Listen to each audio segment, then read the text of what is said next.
Welcome back to the Pilgrim Faith Podcast, where human wonder fuels the quest for Christian wisdom.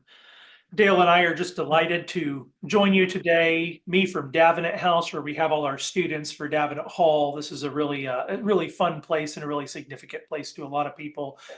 And Dale, for those of you who recall, runs two campuses in Melbourne County, Florida, and he's at his Melbourne campus today, coming from his school. So both of us deep on location in the middle of our projects, coming together to talk today. One of the things I'm going to do before Dale and I have a conversation today, and of course it's related to the kinds of conversations Dale and I have, is talk for a moment about some of the classes we have coming up at Davenant Hall. What I'm going to be trying to do, or what we're going to be trying to do with these podcasts going forward, is just mention as we go along with each of our episodes, one or two of the classes that are coming up. Not to get corny or just go into over advert phase, but one of the great things, really, I can talk about this. I think one of the great offerings of Davenant Hall and that kind of genre of communication is that we're not just a degree program, but we're an opportunity for lay people in churches who aren't working toward a degree, but just want to know something in a convenient way. We're an opportunity to do that in just a bunch of fascinating areas. In fact, the attendees of Davenant Hall have very often been auditors, because we're living in this great era. And Dale and I have done a podcast about this before. We're living in this great era of lay knowledge in the church. And Davenant Hall really does provide an opportunity for lay people who are like, I just want to know something in a deep way, to have a tutor to just take you a little bit through the tradition. So let me just mention a couple of the courses we have coming up, because some of them I think are really exciting. Josh Shaw is teaching a course on 1st and 2nd Corinthians. And if you had met Josh Shaw, well, most of you haven't, but Josh Shaw, I think, is just one of these New Testament scholars that's really special and has a special range of knowledge to talk about. Actually, two of the most intriguing and complicated texts in the New Testament, 1st and 2nd Corinthians. And so that's one course that actually, if you knew who was teaching it, I think it looks incredibly exciting, because there's just such intriguing texts of the New Testament, and Josh Shaw is bringing things to them that I think are really exciting. Ryan Hurd is teaching a course on the mercy of God. Ryan's been on our podcast many times, and those who know Ryan know that he has an astounding knowledge of things, but especially to have that knowledge brought to bear on such a delicate doctrine in the tradition as the question of the mercy of God, which Ryan has devoted an enormous amount of kind of the tip of the spear of his intellect and project to. And so this class on the mercy of God, I think, is just going to be really special. And I highly recommend those who are interested in the doctrine of God to work through. Isn't he using Anselm? Isn't that what the text? I believe so. I believe that's a huge part of what he's doing, is using Anselm for the course. You can correct me if I'm wrong, but I'm pretty sure that is correct. Yeah. I should move more quickly through these, because I could just wax eloquent. I could spend a whole podcast just waxing eloquent about them. But Male and Female in Modernity by Alistair Roberts. Most people know his biblical work on gender, but listening to Alistair talk about gender relative to modern trends and modern, just the various features of modern life, that's a whole journey in itself. Highly recommend it. Fun courses like a Syriac and Arabic theology by Charles Carman. Charles is a wonderful intellect, and this is a burgeoning field, just a fantastic field that's really interesting, especially as we're doing kind of the whole rise of classical theism in the Western tradition. It's super interesting to change perspectives and go listen to the Syriac and the Arabic fathers talk about the development of the doctrine of God, and to put that into conversation with the things that we're more familiar with. And so, I highly recommend that course.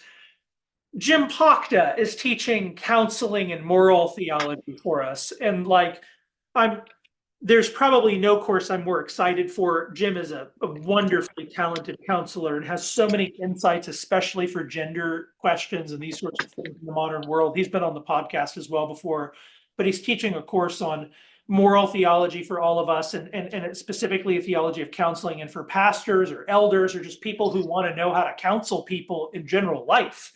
I think Jim's course is going to be really special, and I'd highly recommend it. And then least recommended, going down a couple rungs on the totem pole, there's good old me. I'll be teaching philosophy as a way of life, which is a really fun course because it's probably the closest thing Davenant has to a history of philosophy, because we start with the pre-Socratics and we kind of look at the emergence of the discourse that we call philosophy, and then kind of work through how philosophy was always considered to be a way of life, related to the great things. It's not just a knowledge of the world and its unity in the mind, but a life unified around that knowledge that's unified in the mind. And so there's a philosophy is both pulling the world in its deepest unity toward yourself, but it's also unifying yourself, being in the project of unifying yourself toward the thing.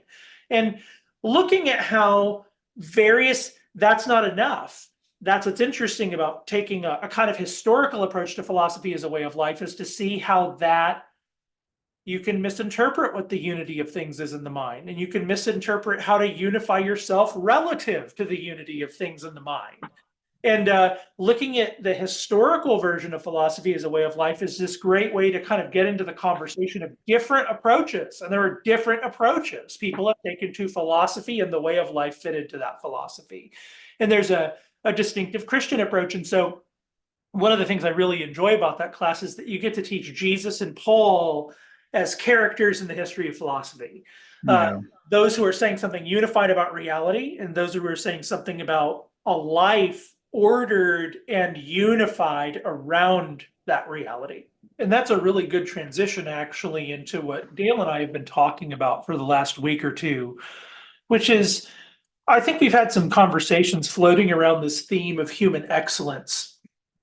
And one of the things that I suppose I've been reflecting on for the last month or so is the manner in which the human soul, in its interior movements, just is in a project of human excellence. You might say that the interior fire of being a human is a burning fire which doesn't feel burning enough unless in some way there is some pursuit of excellence in a manner. And I think we live in a culture, and in a lot of people, there can be the experience of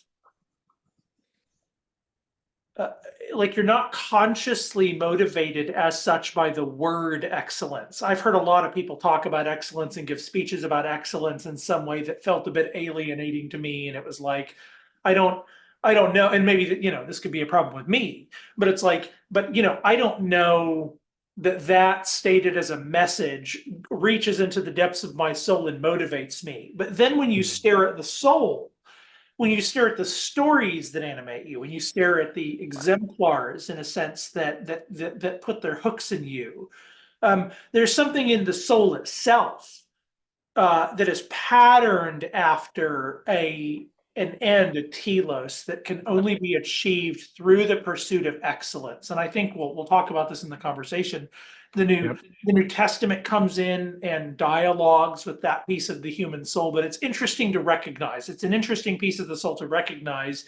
And the reason it's hard to recognize, and then I'm going to toss this over to you, Dale, the reason it's hard to recognize is that so many people perceive the many, many ways in which their soul is in a state of non-excellence. And so the pursuit of excellence can be very painful in the sense that you're never Jesus, you're never going to arrive, all those sorts of things.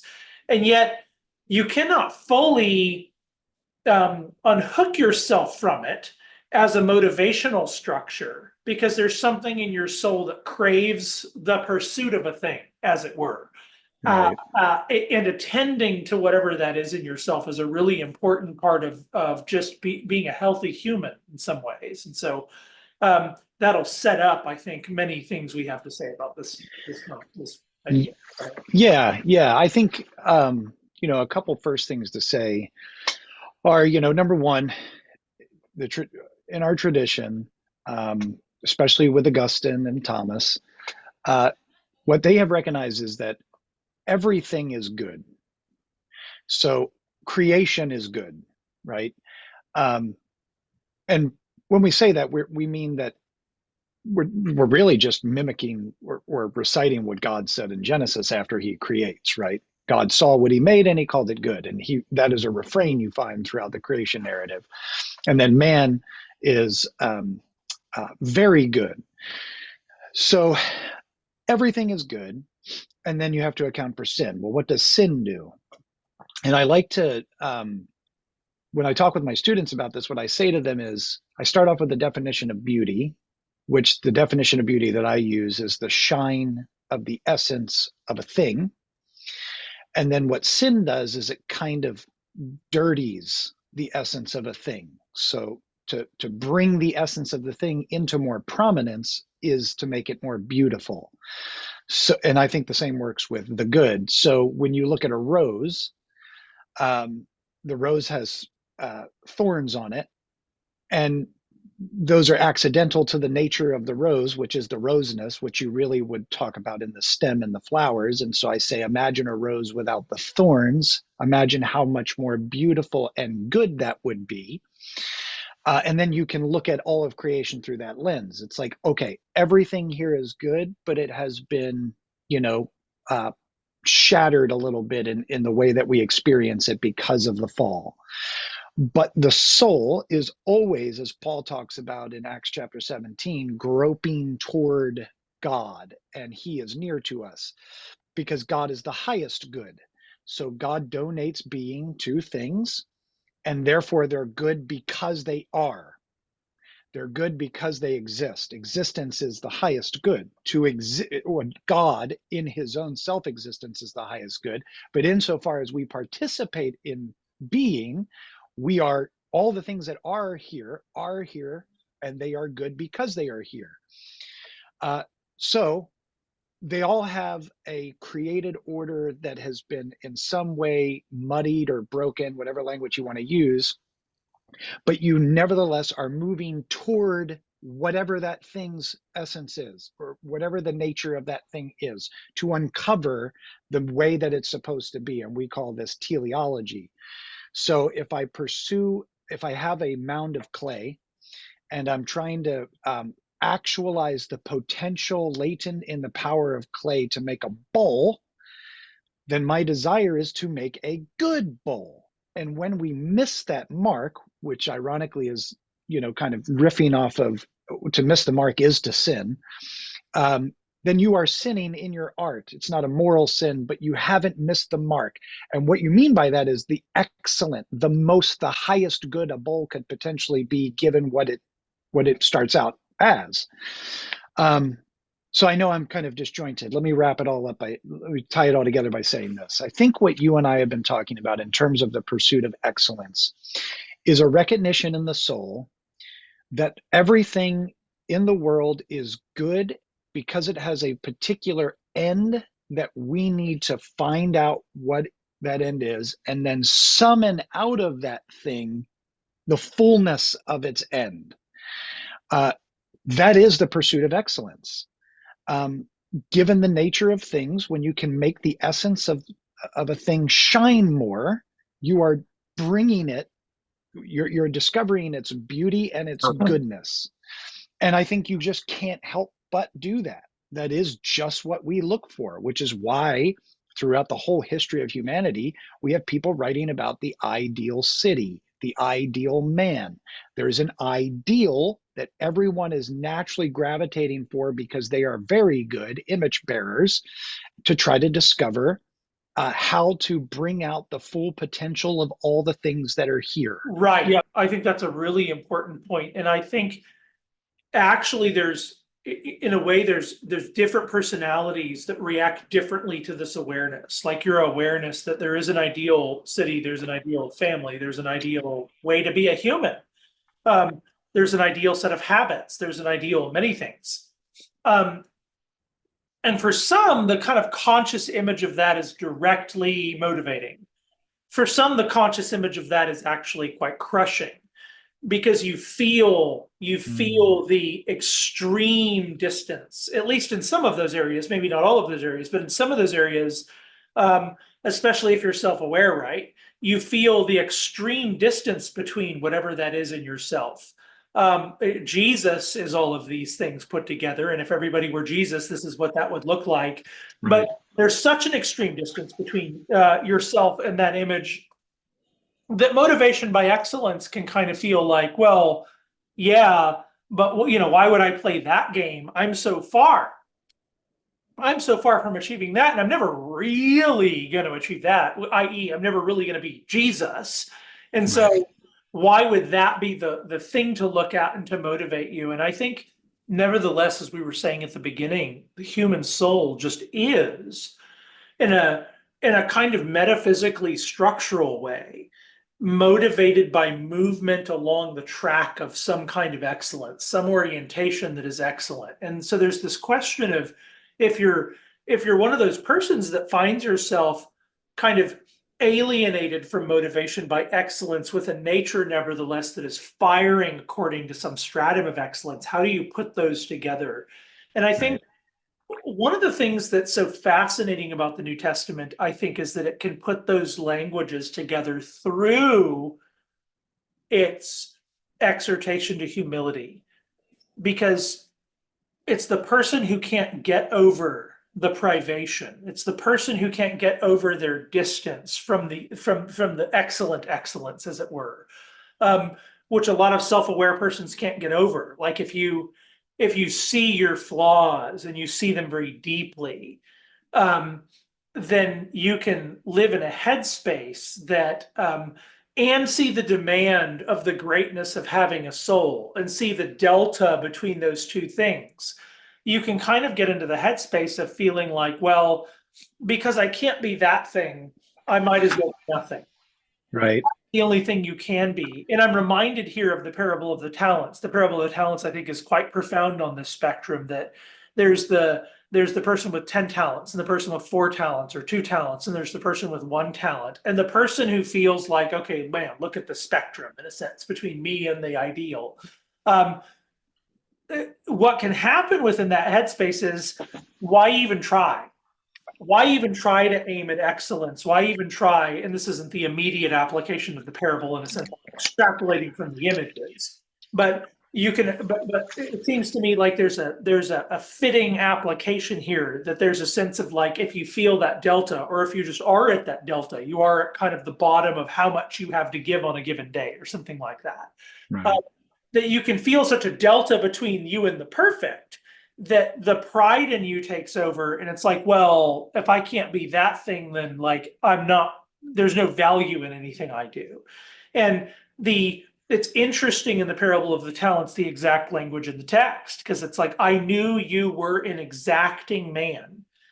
I knew that what you wanted was this very precise thing, and so not not me. Right? Right. And then the question becomes, well, why didn't you turn 1 into 2? Why didn't you aim that way? At Right. least, I mean, at least what you do is you say, okay, yeah, maybe I am limited, but I can be in the headspace. And this is what the human nature, now we're transitioning to a kind of philosophical angle. There's something that the human nature craves to, a project that the human nature craves to be in. And if you do not become a conscious participant in that project, then there's something in you that will not actually be scratched. And Right. there's something in you that actually is not going to be godly, because godliness in some sense is to aim at love. It's to aim at Christ himself. It's to aim at a perfection in a way, Yep. refracted through the face of a living person. And you can be aware that you have a delta between you and that thing, and still aim at it. And what gives you the humility to do that ultimately, of course, is the forgiveness of sins. It's that God removes the guilt and the shame of that delta, and nevertheless smiles and delights in whatever movement toward that end that the human can make, which is ultimately what any of us are doing on this side Yes. of tears. Yeah, and I think as a matter of fact, I think the project is ultimately not a movement of the will, but the will opening to receive gifts from its maker.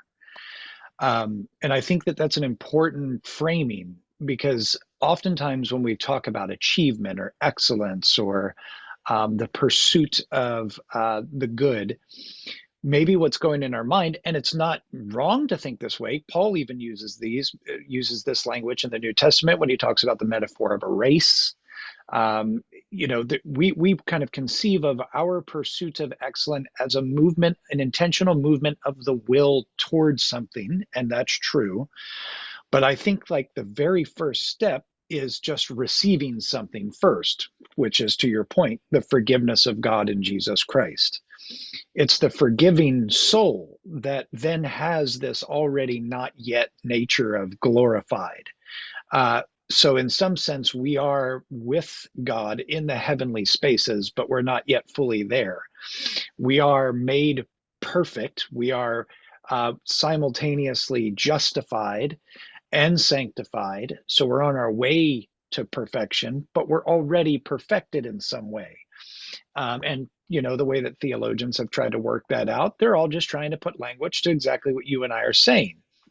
But what my point of bringing that up is the very first move is to simply receive. You receive the gift of God. Uh, you receive God's grace through the gift of faith, and then you begin to move toward Him. And I was having dinner with a couple of friends the other night, and she wants to be a personal trainer. This woman is she's highly competent. She's an anesthesiologist. She's made it in life, top of her class when she graduated med school, and she wants to move out of that, and she wants to help people be physically fit. And I said to her, I'm like, when I talk to my teachers about growing in wisdom and knowledge, a lot of them get nervous because they're like, I'm not going to be able to do that by the end of the year. It's like, that's the wrong way to think. You're not going to be able to do this by the end of your lifetime.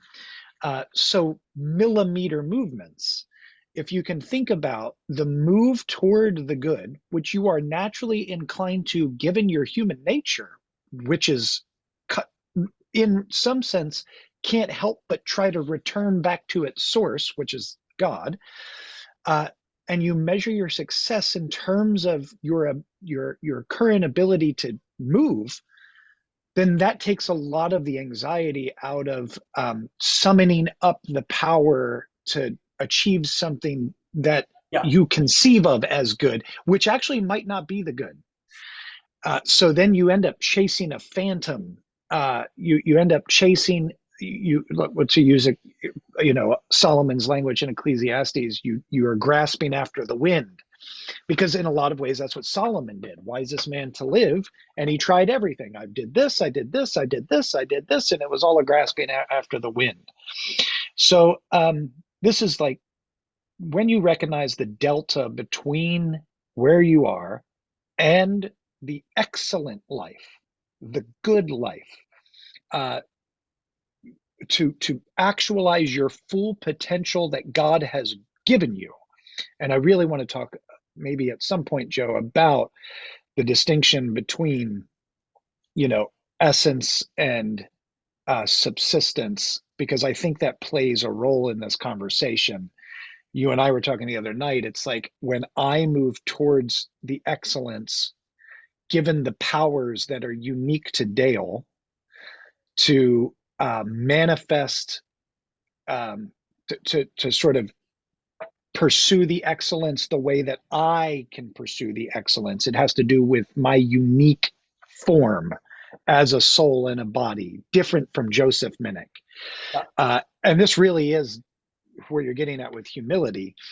But anyway, my whole point here is to say the anxiety at arrival is how you get ideologues and cult in the religious realm.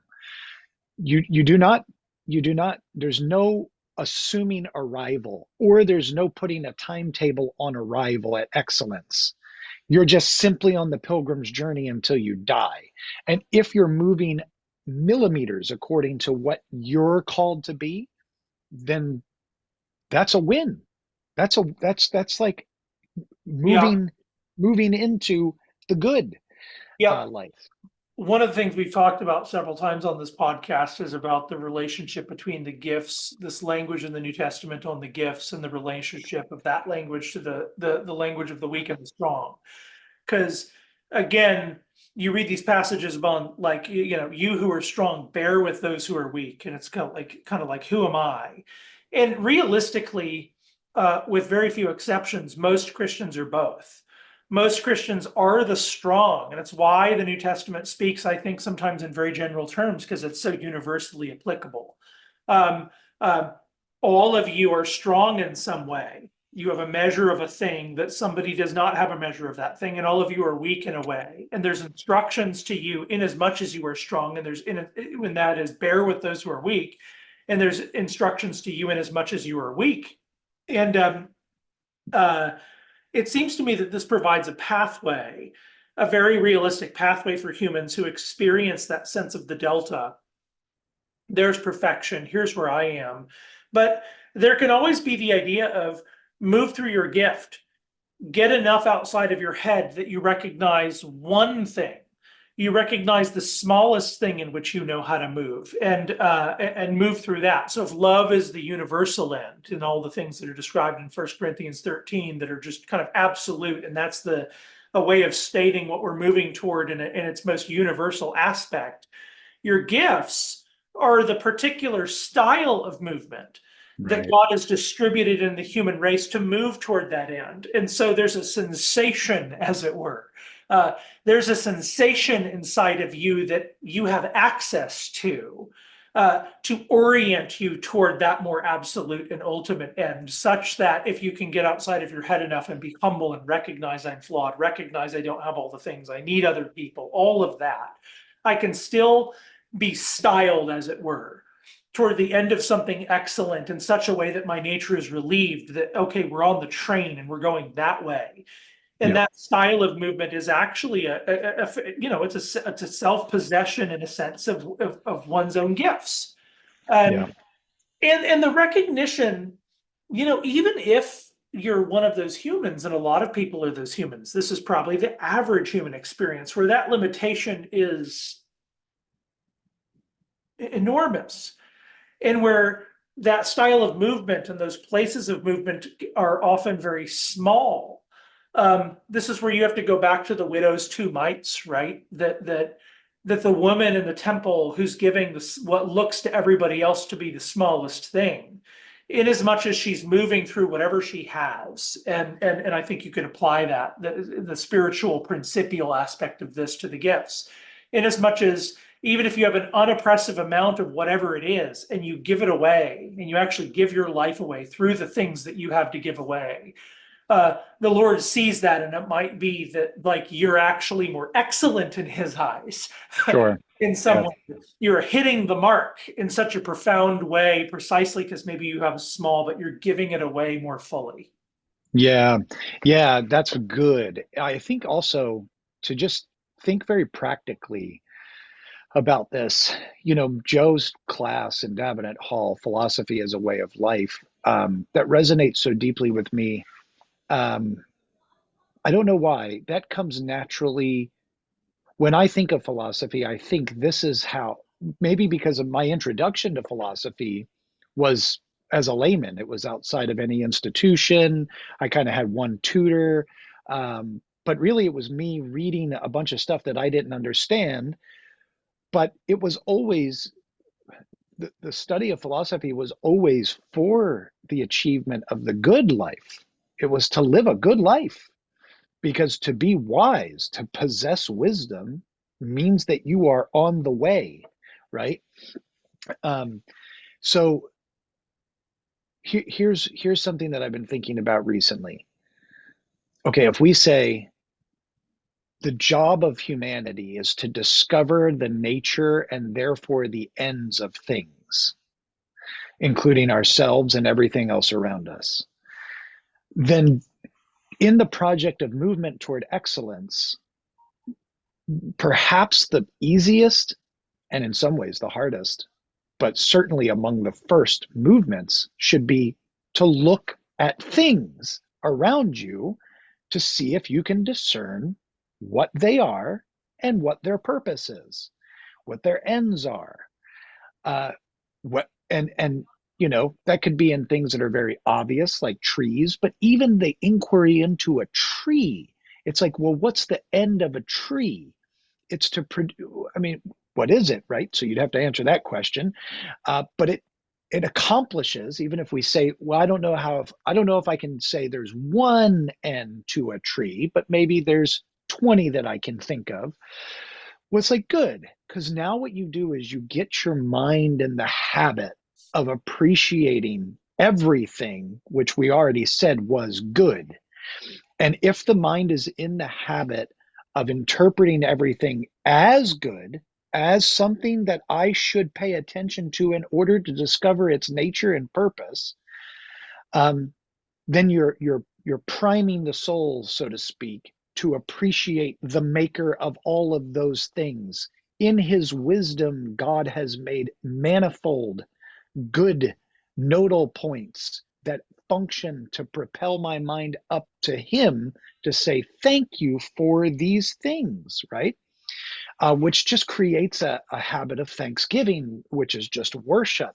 You know, I say this a lot here at the school. You know, we talk about wonder, worship, wonder, wisdom, and worship. And those three things are principles upon which the good life is formed. It's not enough to be awestruck by the absolute profundity of the natural, everyday lived experience of a human. That's one thing. To even arrive at that spot is an enormous feat when you can properly name things.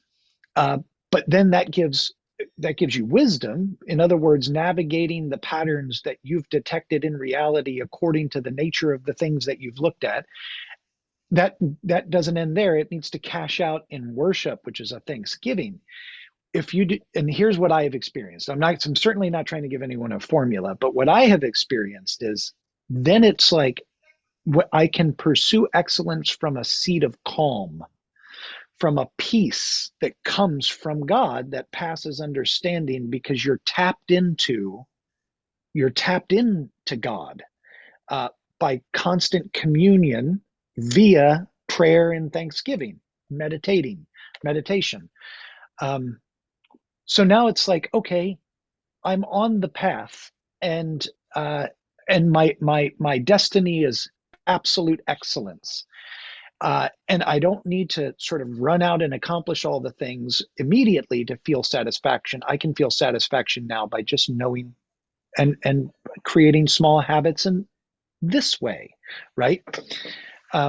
Really, it's just becoming a better worshiper of God that calms the anxiety down, that when you see the gulf, you don't either jump in and unalive yourself, or check out from the project altogether and just say, man, I'm not interested because that's too much. Yeah. So Yeah, I was talking to a group of young undergraduates this last weekend about the good, the true, and the beautiful, and their relationship to reality. That these have always been terms. They feel so abstract, the good, the true, and the beautiful, but they're things that are only read off, even though there is an abstraction to them. They're things that you only encounter and are read off the very face of things. And so one of the things you're talking about is like that encounter with the world, whether it be understanding a tree or whatever. I do think there's an orientation toward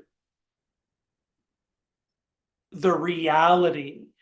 It's the reality that the world is good and beautiful. Like, in other words, that's not just a fact in your mind. That's not a bit of data, right, but that's a reality that your whole personhood is attuned to as a living reality. That in fact, the world around me is good, which means my will is rightly pulsing toward it. That the yeah, world around me is true, which means my mind is rightly trying to pull it into myself to contemplate it. And there's a kind of intimacy with the world in contemplation, to understand humans naturally desire to know. And it's not unfitting, in fact, in the tradition. Lots of philosophers have reflected on this, that the Bible can say Adam knew his wife and she conceived. The intimacy of knowledge in that particular sense doesn't ultimately leave, even when we're talking about epistemology, because epistemology is to experience what's being named in epistemology, in the study of the human knowing activity and the structure of it.